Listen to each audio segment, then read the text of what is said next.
This is a public service announcement. The review you're about to watch is of the unrated cut of The Strangers, directed by Brian Bertino. Enjoy the review.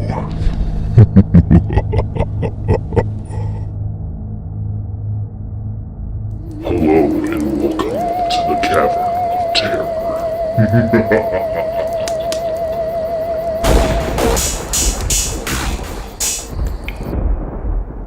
The Strangers stars Liv Tyler, Scott Speedman, and is written and directed by Brian Bertino. Kristen McKay and James Hoyt plan to stay the night at Hoyt's parents' summer home. Little do they know a knock on the door will bring terror. Tension is something that I'm going to talk about a lot in this review because Brian Bertino and his team nail it right on the head. I've said quite a few times before that atmosphere makes a great horror flick, but what helps build a great atmosphere? That's right, tension, son! Coming off that high note, I usually don't start with the negatives, but when it's a glaring issue, it rises to the top of the list. You just made the list! In my personal opinion, guys, there is way too much shaky cam in the character building scenes. Peter Sova may be a great cinematographer, but I found myself saying this quite a bit. Why the fuck is the camera moving so much? It's been said by others, and I'm going to follow suit because I agree 100%. I know they're going for a Carpenter-esque feel, but I feel like Carpenter knew when to tell his cinematographer Dean Cundy to hold the camera still. This issue for me doesn't fall solely on the shoulders of Sova. This has to do with Bertino as well. Okay, I might be a little bit harsh here, but if you're going to compare this work to John Carpenter's work like a lot of people do, you have to talk about the cinematography.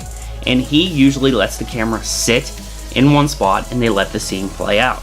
The camera just hovers way too much in a lot of the scenes of this movie, especially in the beginning. Fortunately, it doesn't last long. You have been redeemed.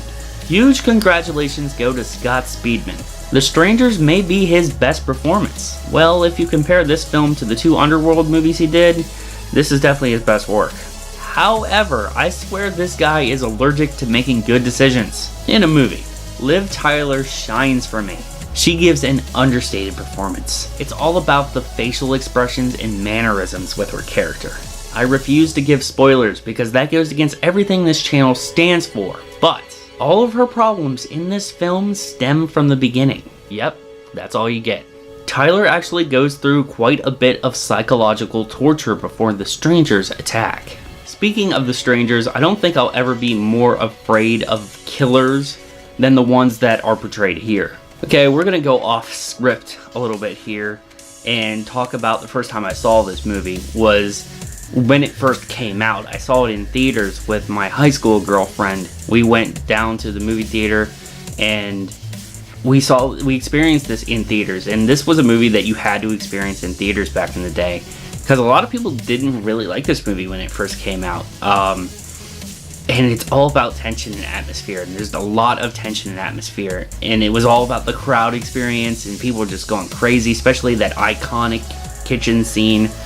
But the real story is when we got home from the theater and saw it, and I live in a very small development with only one stoplight, only one street light, and it can be a little bit unsettling at night. But let me show you what it looks like during the day. We are now outside, and you probably hear the wind through the mic, but that's not important. This road right here is the road that I'm talking about, and there, if you can see it, let me zoom in, is the lamp post, or the street light. It is the only street light that we have on this street. I'm not very good at focusing. Okay, so this is what it looks like during the day. Very wholesome area, very quiet, not too many people around. Now here is what it looks like at night. So it is getting a lot darker, and this is what I'm talking about. See that light all the way down there? That is legit the only light on this street. So if you can imagine, no other lights, just this one. You and your girlfriend get out of the truck or car, whatever you're in, and that's what you see. Just that. And that's what I dealt with when this movie came out in 2008. How creepy is that? Okay, I'm gonna go back inside before I get attacked by 3 strangers. Now that we're back in the Cavern of Terror, can you imagine coming home from the strangers and seeing that? That's creepy. Let's continue talking about the scares. Most of the scares in this film are genuine, minus maybe 1 or 2 jump scares, and that is a massive positive. The tension and suspense create genuine fear. The sound design plays a key role in juicing up the intensity. Did I just say juicing? The score here is very minuscule. It's very much in the background, but when it does make itself known, it's haunting. Even though I do have some hefty issues with the cinematography, I am a sucker for good lighting. They absolutely nail it after Scott Speedman lights the fire. It creates a certain orange glow that had me glued to the screen. Well, not really. I can't actually bring myself to touch my TV screen, but I can tell you I was focused. In the end, guys, I'm gonna have to give The Strangers a very strong I just couldn't get past that camera work in the early stages of this film.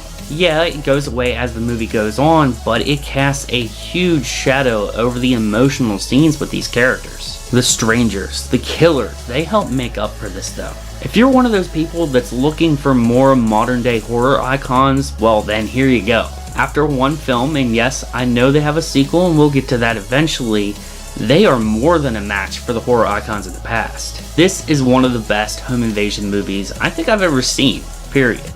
It still holds up today, and if you haven't seen The Strangers, I highly suggest it. Alright guys, that has been my review of The Strangers. What do you think of this movie? Let me know down in the comments down below. If you like this review, make sure you give this video a like, and if you want to see my review of Halloween 6, The Curse of Michael Myers with my boy Lee from over at the Drum Dumbs YouTube channel, make sure you hit that subscribe button and hit that little notification bell. That way you get notified about all of my future content. Also guys, I would appreciate it if you check me out on social media. All those links are in the description box down below. But most importantly guys, I'm Zach. This has been the Cavern of Terror. Stay metal, my friends.